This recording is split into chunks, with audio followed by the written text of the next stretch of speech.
Good afternoon, everyone. This is our last webinar for this season, so to speak. And hopefully this will give you some more ideas going into summer when you may have people showing up at the library kicked out of their houses by their parents and say, go learn something at the library. Data is a big subject, so it should keep them busy all summer.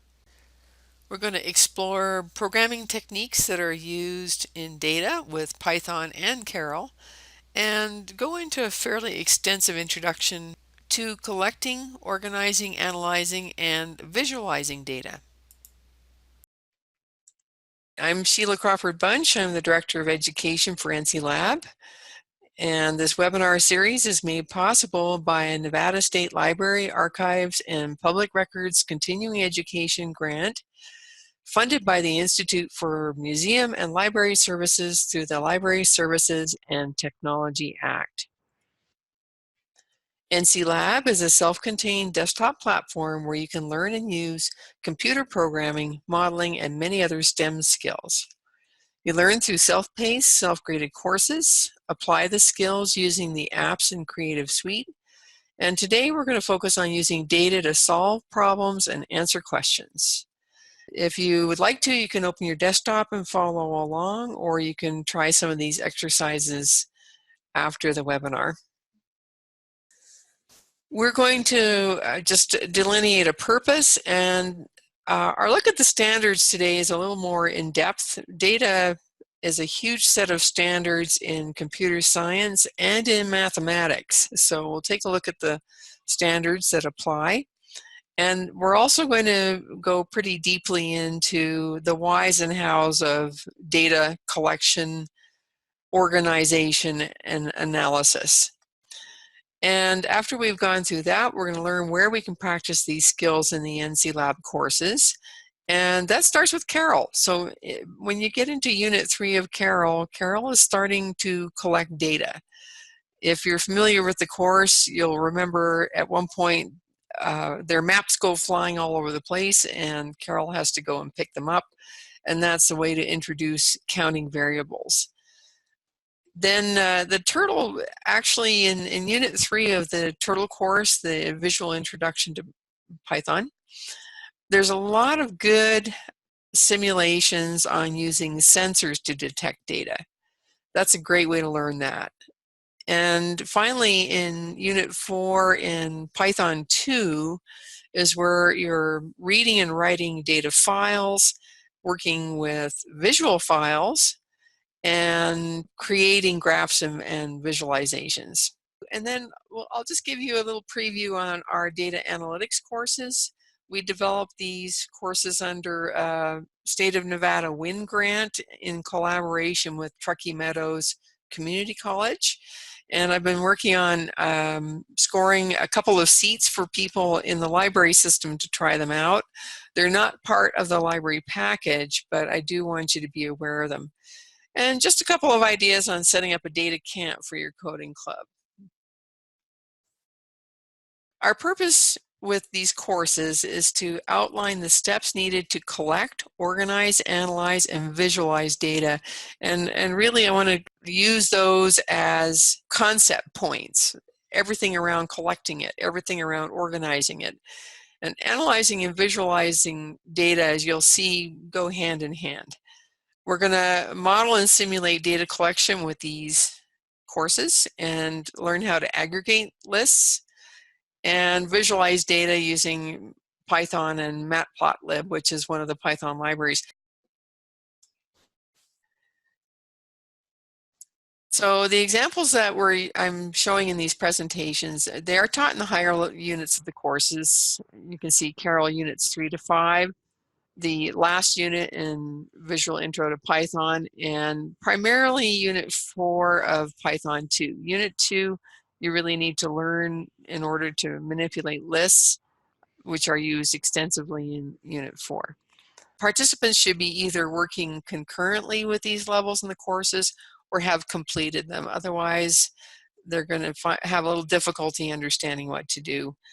If you have brand new users, they can just run or step through the programs in the apps to see how they work. And as we've done with other cases, just manipulate some of the values to create different outcomes. And that's a way to play with it without really knowing what you're doing yet. All right, the standards, and we've mentioned this before. Even if you're strictly in the context of being a library, you're providing incredibly valuable out-of-school time. Schools have very little time to go into depth in their curriculum. Essentially, they're exposing kids to curriculum, but everybody needs more time to really get a deep understanding of it. And the standards I'm using are the Computer Science Teachers Association standards and the International Society for Technology and Education standards. Most state and local standards these days are based on those, including Nevada. To give you an understanding of how important this is, CSTA, an entire strand is just devoted to data analysis. I'm going to include the whole list of standards because it really covers how we think about data from beginning to end. It doesn't matter if you're in kindergarten or you're an adult. This is your starting point. So all you're doing initially is identifying and describing patterns in data visualizations. And humans are very visual. So you can take a look at a chart and you can see patterns. You may not understand the numbers that well, but you can get some pretty good idea of what's going on and you can make predictions. After that, you're ready to start organizing and presenting data. And again, you might start with just presenting it visually. Then you're going a little deeper, trying to understand cause and effect, and focusing on how you're communicating the idea. By middle school, you're starting to encode your data. You're taking, it could be anything. It could be a survey. You know, Mrs. Brown doesn't like broccoli. You can stick a number to that. Or it could be an area on a map. There's all kinds of ways to encode data, even if it doesn't start out as a number. And you're going to collect data, you're going to transform it, you're going to make sure that it's useful and reliable and not vague, and refine your models based on the data that you've generated. So once you have data, you can go back and check your model.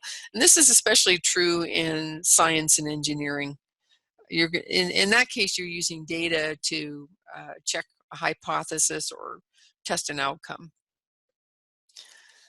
By high school, now we're getting very specific. We're translating between different bit representations of real-world phenomena, and that could be characters, numbers, and images. Then we're making some executive decisions on where the trade-offs are. So, this is always a question when you're working with any kind of information is you want to be precise, but you can't spend the rest of your life being precise.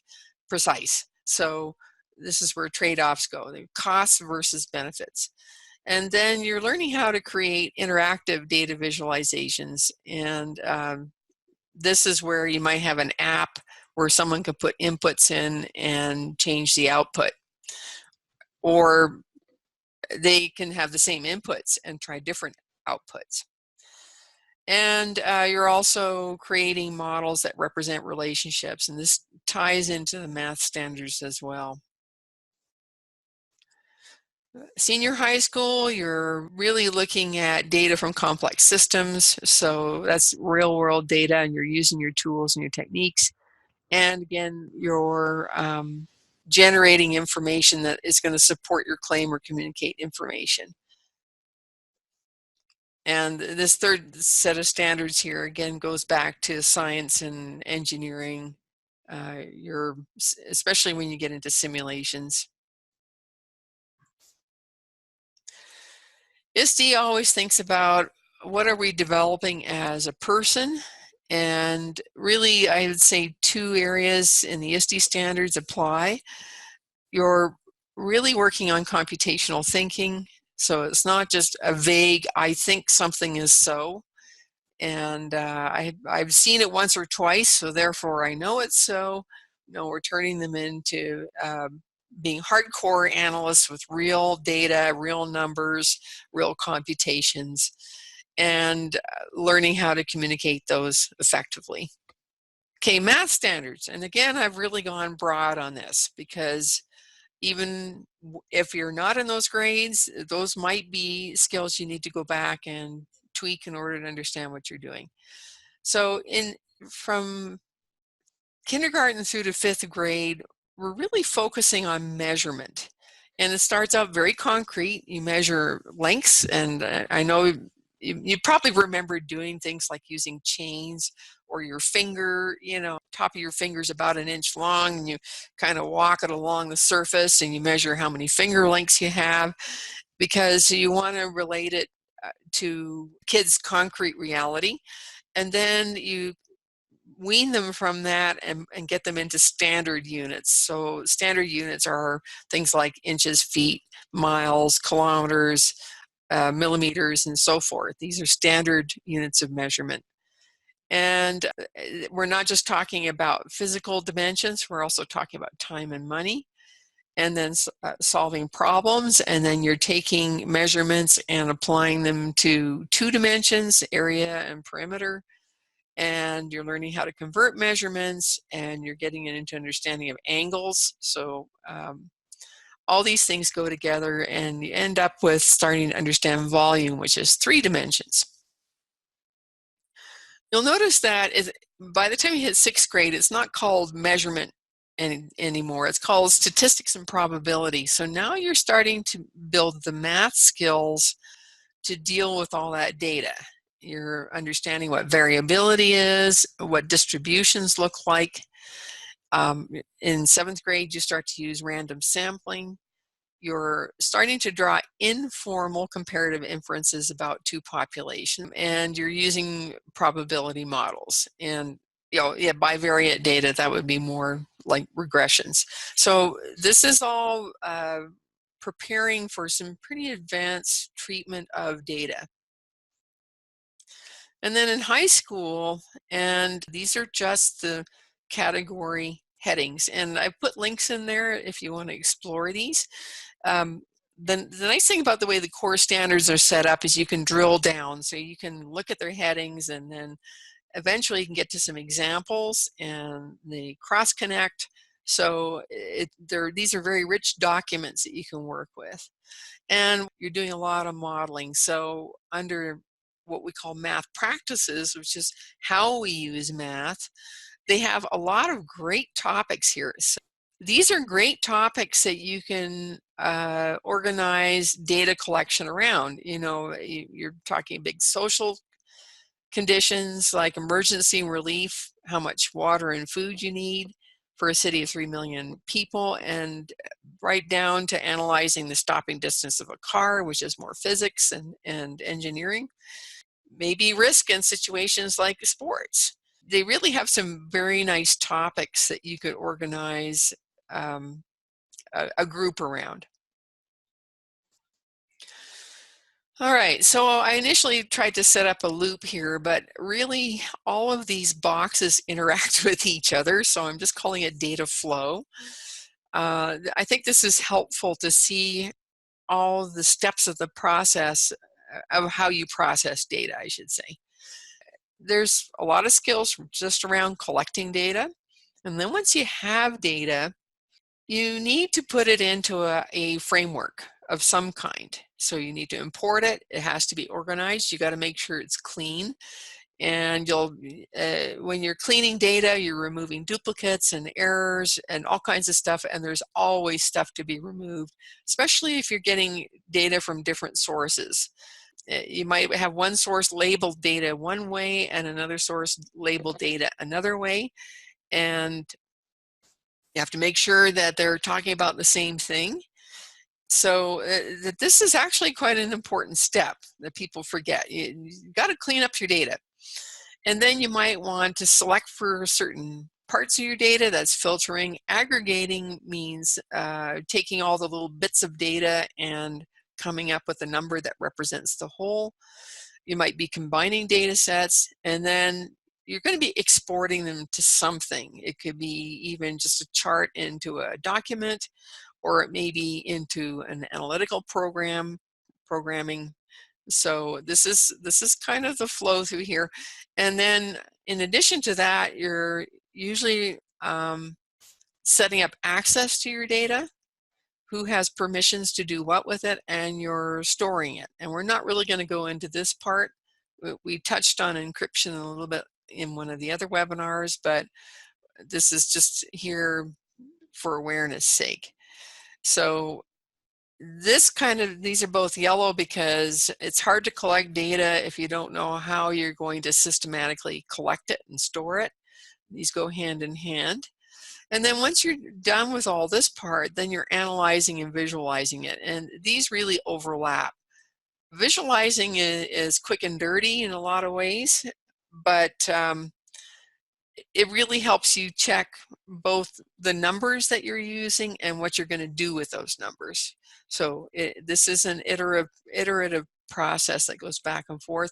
And at the end of the day, we're going to try and interpret our data and share our results and, of course, make some decisions. So data is measurable information. Sometimes people call it facts. I think facts has become one of those words that has different connotations for different people. They'll argue about what facts are. A lot of times they're really just talking about their opinion, and they're just supporting it with little pieces of evidence that don't represent the whole picture. But data is something that's measurable. You can measure it, and someone else can use your same method of measurement and come up with a similar data set. So again, going back to fact and opinion, even an opinion can be assigned a number. So if I take a survey, I can say, it is a fact that Mrs. Brown stated on this form that she hates broccoli. I am not saying Mrs. Brown hates broccoli. I'm saying she stated on this form that she hated broccoli. And we're going to give it a yes, a no, or if someone doesn't answer, in data and analytics, you have a third category, which is null. You don't have any information, and that's important to know. It's not just binary yes and no. You also have a lot of times where you have data gaps, and you take care of those with the Boolean null. It's a little bit different. So what are we looking for? Well, as much as possible, we want our measurements to be accurate. We want to make sure each piece of data is unique. So we have to have a way of recording it with a unique identifier. It might be a time date stamp. It might be just a record number. We'll go into that a little bit more. You want to take your data consistently. You want your data records to be complete, hopefully not too many of those nulls. And you want it to be verifiable. So if someone comes in behind you, they should be able to check your methods, your data set, and be able to reproduce it. So what do we want to know? Well, there's a lot of common uses for data, and this is where you start to see just how big data is. So we use data for record keeping, and these are long-term records typically, and they're also added to on an ongoing basis. You're constantly getting input, and you're also pulling reports, and they may be permanent, so they're archived somewhere and protected. You have audit trails, so if someone makes a change to someone, you can track the history of all the changes. And examples would be things like bookkeeping or school records, or in the case of library, you have lending systems that track when a book is out and when it comes back. You have state records, inventories, weather stations. These are all examples of record keeping. You also might be conducting a survey, and these are typically short-term.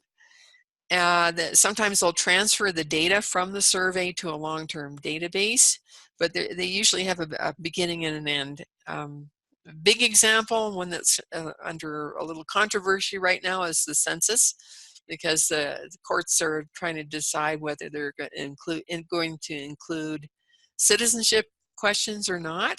That's a huge survey. That's hundreds of millions of people. involved in a survey like that. Very big database. You might have polls. You might have something short and sweet like a customer satisfaction survey.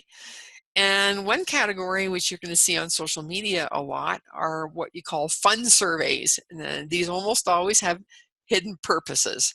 So what they really want to know is whether you drink Coke or Pepsi, but they're going to come up with the conclusion that you're the Greek goddess Diana. And so they lure people into taking surveys to find out about soda preferences, but give them something fun they can post on their social media account. Lots of those. So a real range of what you would call seriousness, from the census down to the soda Greek goddess survey. We're also using it when we test and do experiments.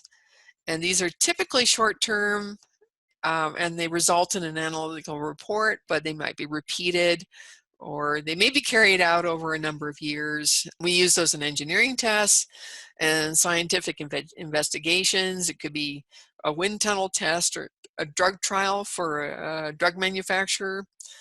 And they're highly controlled. Typically, you're only testing for a limited number of variables when you're doing these tests.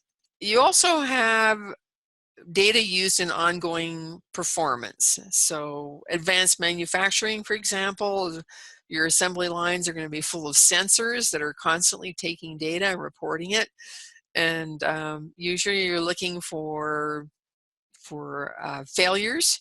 So if it's within boundaries, the process continues. If it starts going out of bounds, then you might have to, say, shut a machine down on the line and find out why it's not performing to spec. We also do it when we do workouts. That's ongoing performance. What was my heart rate? How many miles did I do on the treadmill? How many calories did I burn? And definitely in what they call fintech or financial tech, that's an ongoing performance that people monitor very closely. And an example I put here was commodity prices. So let's look at an example. Where should I go for dinner? Okay, so we're always going to look at our purpose, the time frame, when do we need this data, how we're going to find out what the data is going to cost, the information is going to cost, how reliable it is, and what we expect to benefit. So if I'm in an unfamiliar city, I might want to go out to dinner. I know what I like. I like fresh organic food, and I really don't want to take a cab or an Uber. I just want to be able to walk from my hotel. And I'm hungry, so my decision, I'm going to make it in the next 15 minutes or so. I need an immediate benefit. Well, one way I can do this is to look up a Yelp rating. And I'm not necessarily promoting Yelp one way or another, but this is an example of how data is built and used. Yelp is going to link to restaurant websites as well. And restaurants these days typically post their menu, give you an idea of pricing, whether you need reservations, whether they're open, and they usually have a nice map that shows you exactly where they are and how far away it is. If I use Yelp, I can filter it for my preferences. So if I want a certain kind of food, I can put that in. What does it cost? Well, it costs millions of dollars to build an application like Yelp. And how are they funded? They are funded by advertisers. So if they can demonstrate to advertisers that millions of people are using them, then advertisers will pay them money to be associated with their app. For me as an end user, it's free. It's free in terms of money. I'm giving up some of my privacy to use the app because that's how they build their database, basically. Is it reliable? Well, there's star ratings by customers. So very often you'll read the star ratings, but you'll also read the narrative because you can put in why you liked a place or didn't like a place. And I always check the dates because if there's a review from 3 years ago, that's pretty stale. And businesses are also allowed to respond. So if someone wasn't happy, you can see the business responses. And you have to be careful because these are opinion-based. And there are going to be false positives and false negatives. And Yelp actually filters out by default some of those positives and negatives. So a false positive might be the business posting fake reviews on itself. A false negative might be a competitor posting negative reviews. So this is something that Yelp has to be very mindful of. If they allow too much of that, then customers won't use them. So for me, what's my benefit? It improves the probability of choosing a successful outcome with little effort. I'm going to find a good restaurant that I can afford with the food I like within walking distance, and I'm going to find that out very quickly. And Yelp, again, if they manage it correctly, they have satisfied repeat customers, and that improves the ability for them to sell advertising. That's their bottom line. All right, so let's look at another type of data. This is climate change or climate monitoring. Maybe we want to know how climate is changing. So this is a huge set of databases. It's not just one, but there's tons of data that goes into developing an understanding of climate change. We might want to take a current snapshot. We might be looking at historical records. We might be using predictive analytics to see what's going to happen next. And typically we're looking at change over time. This is long-term monitoring and record keeping, big stuff. I did give you a link here. You can look up data on public websites, and this is one that I found through Desert Research Institute. So it's with the Western Regional Climate Center, and that's very pertinent to Nevada. And they create visualizations that can be filtered by the users. So this is where you can decide which area you want to look at and what you want to see and how you want to see it. The information's expensive. So probably over time, that's billions of dollars of information. It's been monitored since 1895. And again, as I said before, it's compiled data. It comes from all kinds of entities, and it's largely free to the end users, just like Yelp was, but this is publicly funded data. Reliable. Weather measurements are typically pretty reliable. There's standard ways of taking them, standard ways of reporting them. And the one caveat is that older data may be less reliable. Even if someone's measuring it very carefully, the spot that they've set up their weather station might not be representative of that area. I know before we had NCLab in Winnemucca, we had, and I think they're still there, there's still a weather station out at the airport, which is out in the open, and then there's one in town, and that produces quite different data. The NCLab stations, which are huge radar stations up on mountaintops, cover, I don't know how many square miles, hundreds of square miles, maybe bigger, but they're large overlapping data sets, and that's typically what's used to generate your weather forecasts that you see on TV. Interpretation is the big question. So there's lots of analyses out there. Obviously, this is politically controversial, so you may find some very passionately argued stances that are supported by different analyses. What you're hoping as an outcome is that you have high quality, neutral information for decision making and planning, and you're going to be using it to justify very expensive projects. They might be mitigation projects. You might be looking at developing new technology, electric cars as an example. You might be using them to justify taxation schemes such as carbon tax. So very big inputs and very high stakes, large scale uses of the data. All right, so collecting data itself. Well, before we start to collect data, we want to do a bit of research, what's out there already. And these are your why and what questions. And then you have to set your criteria for data collection: how, when, where, who's going to do it. If you're doing this for a living, you're going to need to get approvals, funding, approvals from subjects that are being tested, for instance, in drug trials. You may have to get a hold of facilities that you're going to use, labs, for example. There are deadlines. you probably have everything you change or do is going to have to be approved. So revisions and edits, you have to create forms, you have to describe your methods. There's a lot involved before you even get started. And then when you're collecting data, it's always wise to test drive using a small sample, because you may think you're perfect and you go out and try something, and of course we find out very quickly we're not perfect. So you always want to do that little test drive. And then while you're collecting data, you want to make sure you're monitoring it to make sure that your methods and everything are consistent and accurate. And you have to be willing to revise and restart if needed. And anytime you change your method, you have to document it. That's a lot.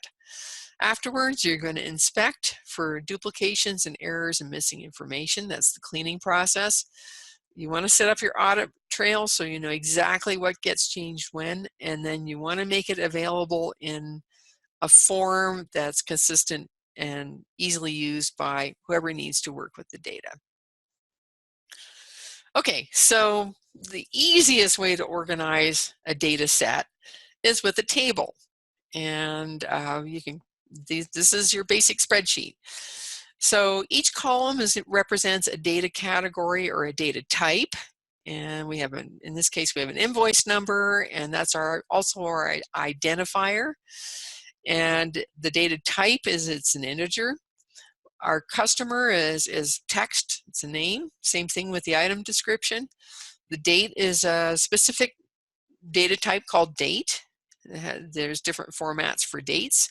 And same thing with the money. That's a number, and you're going to use different formats for how you represent the dollar amount. So our green box Joe here is in the column that is the customer name, and the row that's identified by invoice number 1001.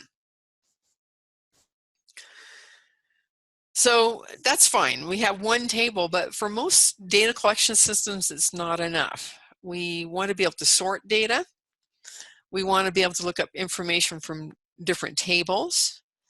So for example, the guitar table might, if I have a specific thing called guitar, and it might be guitar 1654, I want to click on that and find out all kinds of information about that guitar, including the manufacturer, the model number, the features. We might want to see if it's in stock, if it's even available from the manufacturer. We might want to see customer reviews on it. So it gets complicated in a hurry. Same thing with our customers. People are complicated. We want to make sure their information is secure. We want to be able to reach them. So for example, in a pharmacy, if you go to a pharmacy, what do they always start with? Your date of birth. So you don't start with, oh, my name is Joe. Can you see if I need to refill my prescription? They'll come back and they'll say, what's your date of birth? So date of birth is a more reliable, what we call key, than a first name or even a first and last name. And so they find your date of birth, and then they're going to confirm your first and last name. And chances are in a community that's going to be enough to identify you uniquely. If you go to the DMV, they might start with your license plate number when they're looking up your records. If you're waiting in line at the DMV, and you probably notice this if you've been there lately, they will set up the queue with your cell phone number, which is nice because when it's your turn, they ping you on your cell phone and off you go.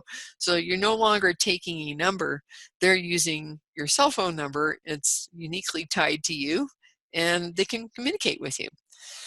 The IRS is going to key in on your social security number or your employer ID number. So the keys are a little bit dependent on what you're doing with the data.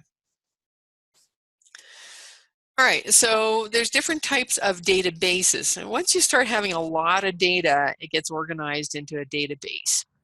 One kind is called a relational database, and it's made up of what are known as schemas. And schemas are composed of tables, and the tables are composed of columns. And all of these things are linked with keys. So for Joe, we might create a customer ID in a table that has primary information for Joe, and that ID is a primary key.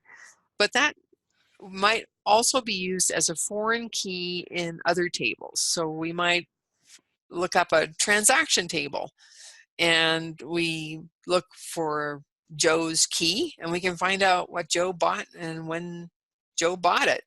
So we don't always have to look up Joe's phone number and address and email and all this stuff about Joe every time we want to find out what Joe bought. We can just use the key. We might find information about Joe in a survey, whether he was happy or not. And then we can drill down the items that Joe bought. So these are all related by keys. There are also non-relational databases. So these are a newer type of database, and they have different ways of linking information than tables of rows and columns. And they're useful when you don't know exactly what the relationships are in advance. They are faster than relational databases, the way they look up information. And they're better for data that's a little less structured. Honestly, I had to look this up. What does unstructured data mean?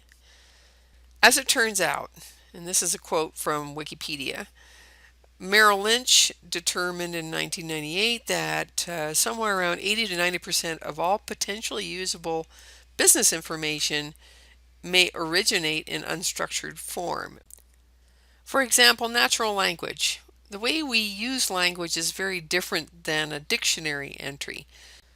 And as we automate transactions, this becomes more and more important. We're going to be using machine learning and artificial intelligence, and it's going to require different ways of storing, managing, and retrieving data. All right, organizing, messes and backups. You're going to clean as you go. You're going to back up frequently. You're going to archive, make a permanent record somewhere. You're going to delete data that you don't need, and you know this. You always get that question, are you sure, yes or no? Well, that's because when you delete something, it's gone. And of course, that's why we set up audit trails.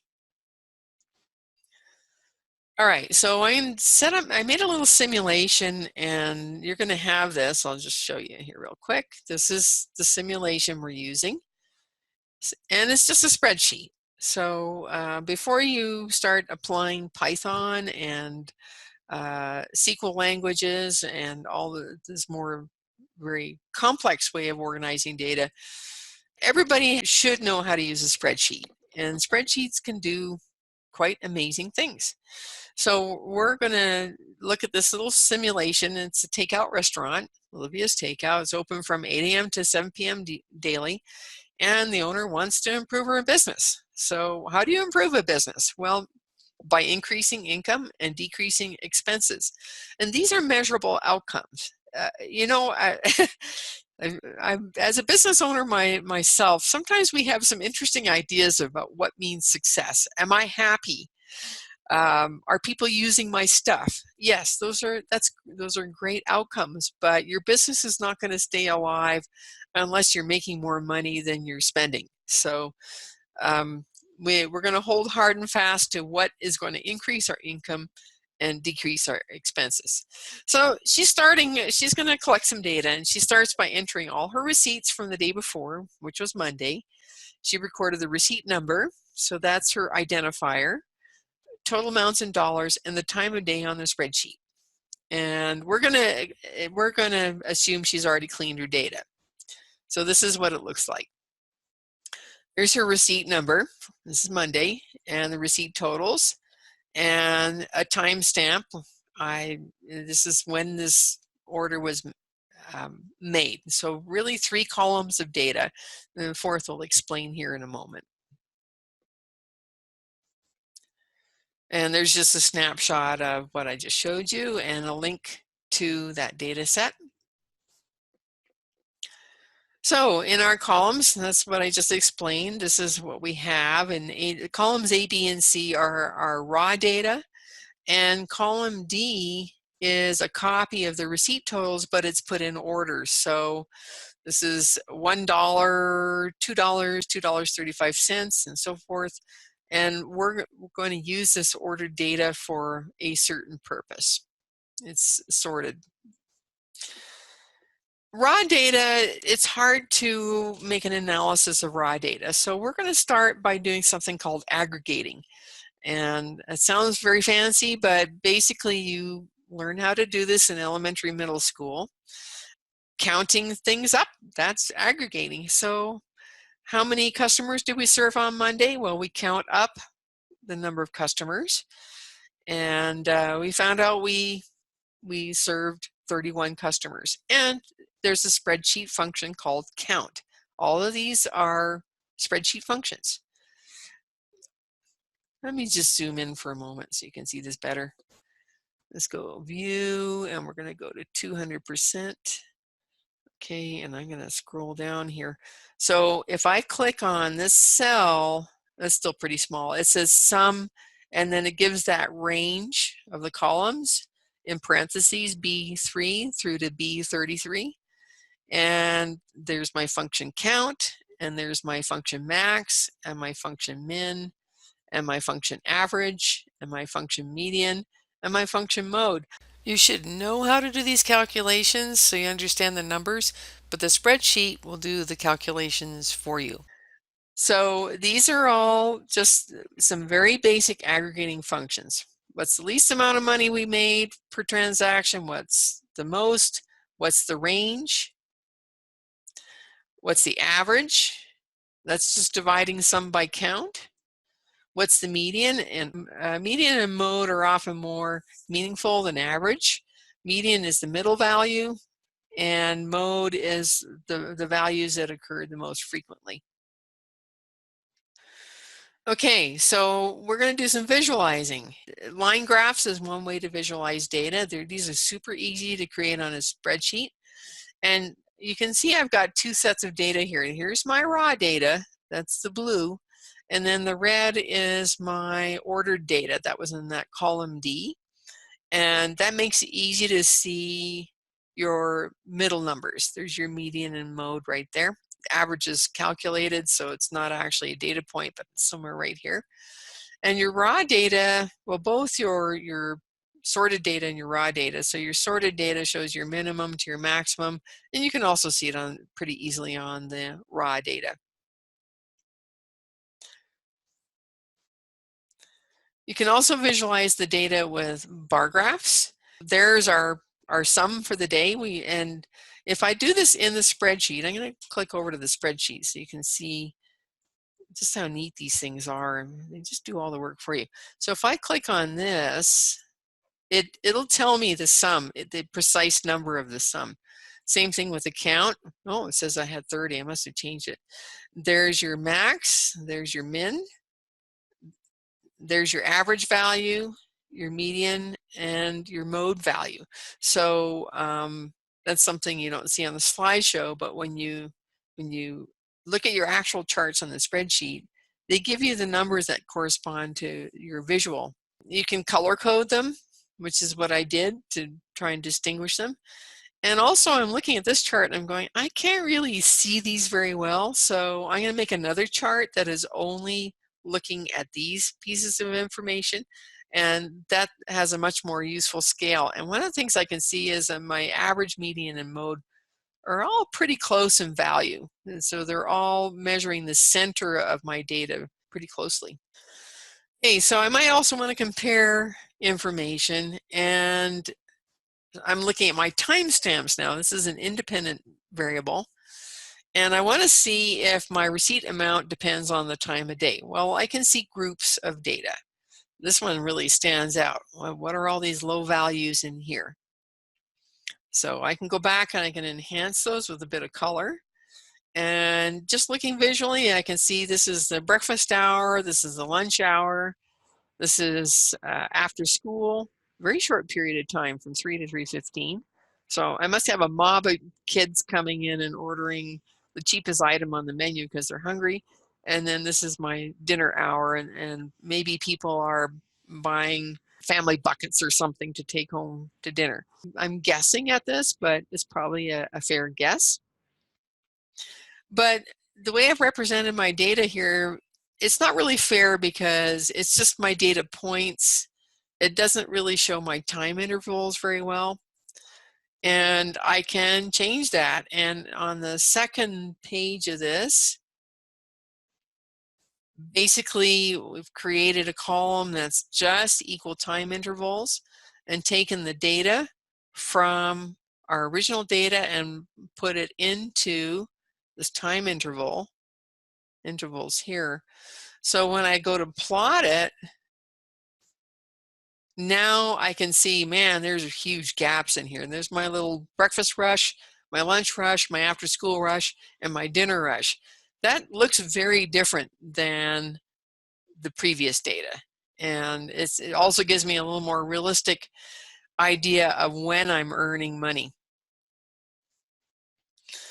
All right, so we do want to filter our data. And one example I just threw up here is if I want to check the weather, my phone app does a great job. It checks my location. So it says, oh, you're in Sparks, Nevada.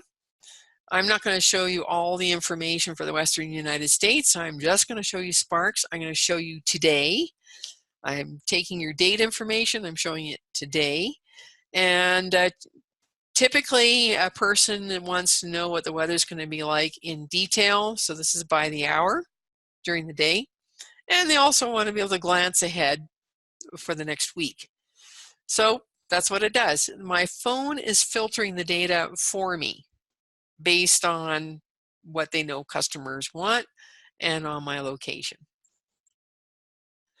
So in our little example with the restaurant, I can do the same thing. I can filter data and I can say, I want to just see all the transactions that occur before 11 a.m. That's my breakfast hour, because I'm going to work on this a little bit more to see if I can improve my receipts during the breakfast hour. But we have to be careful. We collect a little bit of data. It's very easy to jump to conclusions. And so can our business owner make decisions yet? No, that would not be a very good idea. It's too small. She only collected data for one day. And so really her next step before she jumped and made huge changes would be to collect more data. That was a Monday. The restaurant's open 7 days a week. So we do want to collect data for all 7 days. Collecting data for 3 weeks makes sense, and there are a lot of rules of 3 in data collection. That way you have something to compare. So you can have week 1, week 2, week 3. If there's a lot of variation between all 3 weeks, that tells you there's something else going on that you need to investigate why there's so much variation. But if they're fairly consistent, then that's not a bad sample to start working with. When we do real world study, data collection gets very expensive. So optimizing sample size is important. And like we just said, in her case, it makes sense to do maybe 3 weeks worth of data and then take a look at it. We don't have to use math tools to figure that out. That's just common sense. But if we're doing a more sophisticated survey, we might start using mathematical tools to optimize the sample size. You can take courses at college just on that. And also, we want to check the reliability of the results using mathematical tools. If she's looking at breakfast, she might want to go on and check what's happening with my breakfast sales. When do people commute? Maybe she can get some traffic pattern information. Maybe she's open at the wrong time. Maybe most people are going to work between 7 and 8 a.m. and so she's missing that entire crowd. Maybe she's not addressing the demographics. People have different food preferences. So if you're in Midtown in Reno, maybe you're serving avocado toast. If you're over on Wells Avenue, maybe you're serving breakfast burritos. If you're in Hawaii, I remember the McDonald's I went to when I lived over there had eggs and rice because that's what people like to eat. So you also want to find out whether your customers are satisfied. Why aren't they coming back, or why aren't there more of them? How are you going to get that information? Well, you can get traffic pattern information from transportation agencies. You can find out a little bit more about your demographics from census studies. You can ask your customers for feedback. And there's lots of ways to do that. Remember our Greek goddess and Coke study. You can make it fun, or you can make a reward. A lot of times a business will say, please fill out this survey and we'll enter you in the monthly drawing for a coupon or something like that. There's some modest reward for providing that information. So between using that hard information that she's collecting from her receipts and some of this side information, she can probably make some pretty good adjustments to her business. And then after that, she would keep collecting data to see how the changes affect her income and expenses. All right, so I mentioned something about math. Well, when you're analyzing data, you're looking for patterns, and this is addressed in high school math standards. You start using things like linear regressions to see relationships between variables. And you look at distribution of data, and one of the most familiar ones, of course, is the bell curve. We use it to test IQ, academic performance, and all kinds of other indicators. All right, so that's an awful lot of information, but I put it all there because it's good to have some reference points when you're talking about data. Then within the courses, there's a lot of ways that people can learn about data. And we can start with Karel. So by the time you get to Unit 3, Karel's starting to collect data. And in Section 14, we're working with counting variables. So there's one of your basic aggregators right there. What does he report? It doesn't report one map, one map, one map, one map, one map. He reports the total, which is 5 maps. That's helping provide useful data. Well, Karel goes on to learning a lot of different techniques for data collection, and Unit 4 is rich with this. So in Section 16, you're learning how to use map coordinates. Maps are big collections of data all by themselves. And you're also using operators, comparison operators, and those can be used to filter for an area of the map. And then in Section 17, you're learning how to collect data using sensors.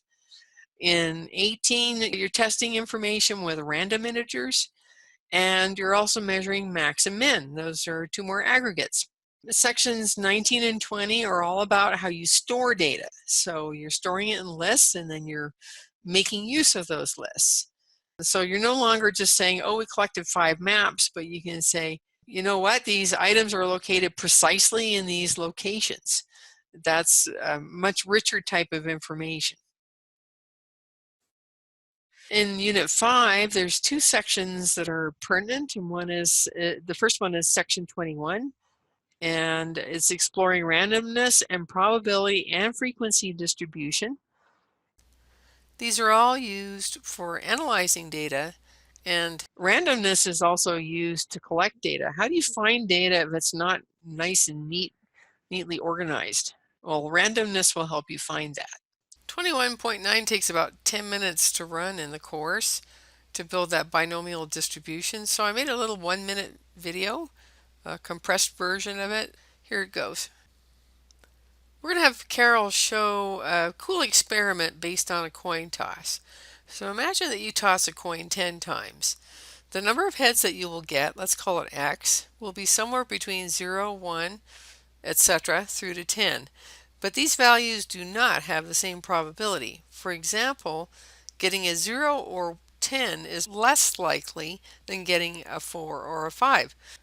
So this is how Karel creates the binomial distribution. He repeats the following experiment 200 times. Each time he will toss the coin 10 times. If he gets heads, he will make 1 step forward.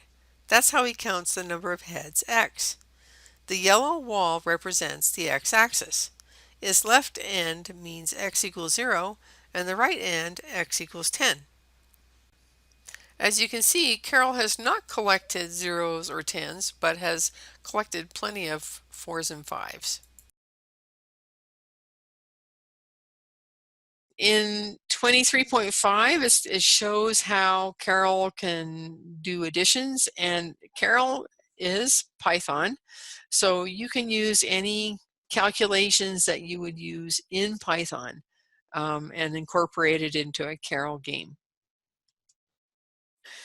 So Python 1, this is our turtle course again, and Unit 3 really goes into sensing and mapping data.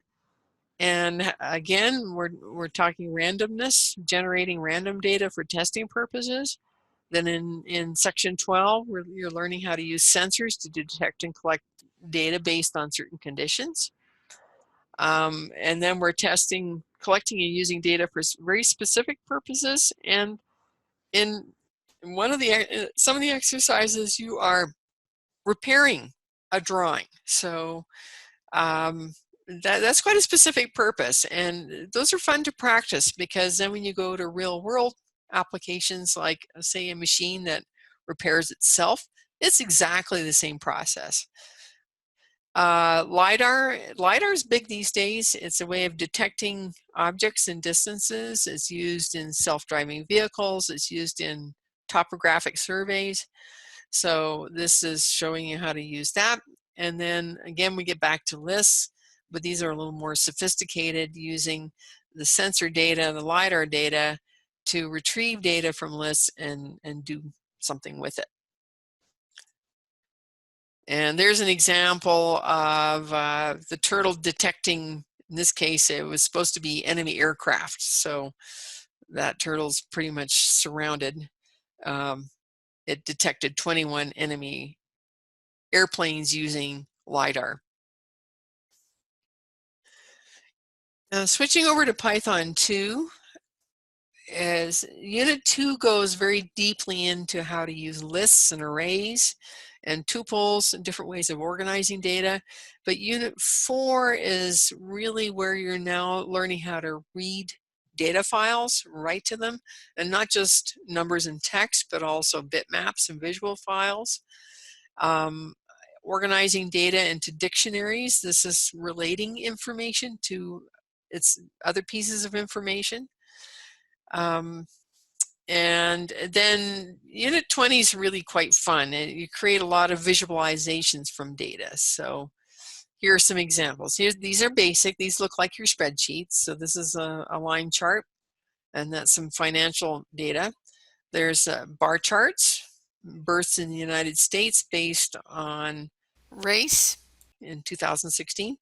And there's an example of an exploded pie chart. And then you can get into 3D. So now we're working with X, Y, and Z data. And this can be applied to any kind of data. If you can convert it to numbers, you can plot it. And if you're working with multidimensional data, you can plot it in multiple dimensions. And it can go way beyond 3D. TensorFlow is an example of a program that goes beyond 3D. So there's some more visualizations. The two on the left are different ways of showing airfoil data. And the one on the right is an MRI. So that's actually an array of numbers. And MRIs are not done in color. They're in just grayscale, but you can assign certain values to certain colors and it makes it stand out. So that's all stuff you can learn in the Python 2 course. This year we developed a set of courses under a WIN grant from the governor's office and in conjunction with Truckee Meadows Community College. The first course is PostgreSQL, and SQL is a way of managing and pulling data. So you use what are called queries, and basically you're asking for certain types of information out of your data. And this is an example of Postgre text. It's actually fairly simple, but very powerful. This is used in relational databases.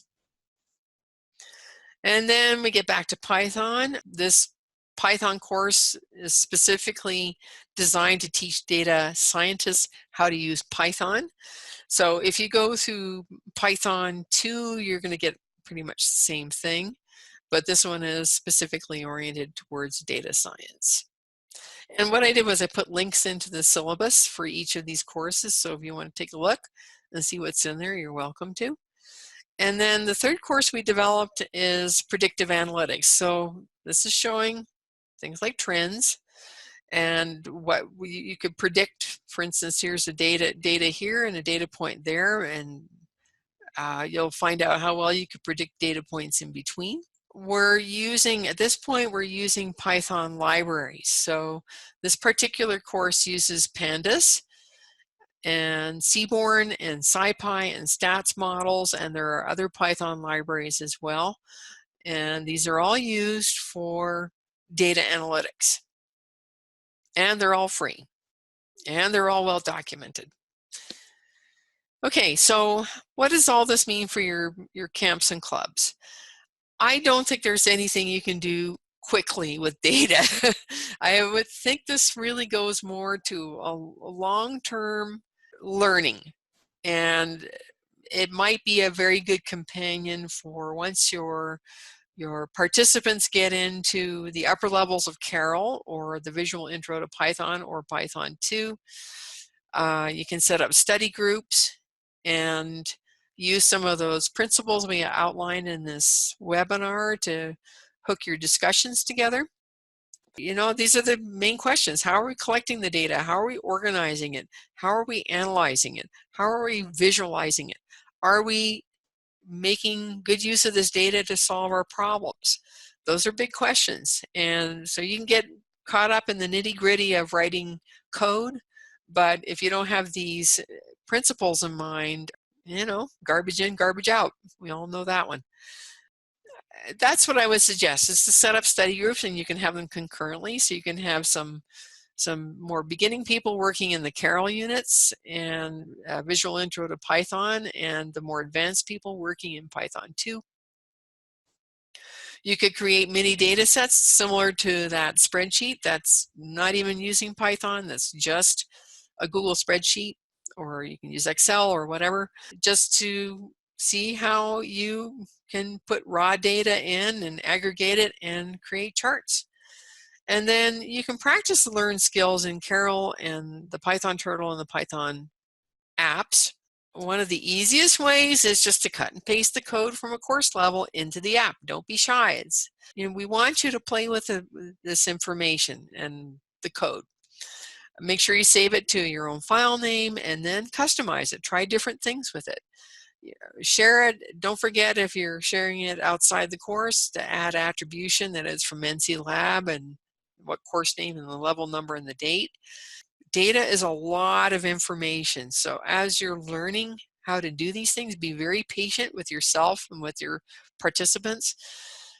You probably want to repeat the levels. Please use the hints and the templates. Go back and try it again without the template. Go online and research, okay, if I'm doing this kind of sort, how do people use it in real life?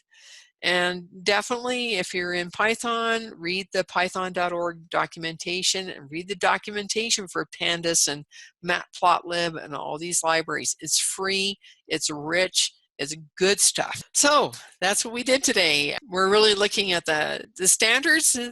Like I said, this is a big skill set. A lot about the data whys and hows, and then where to find these skills in the NCLab courses. So there you go.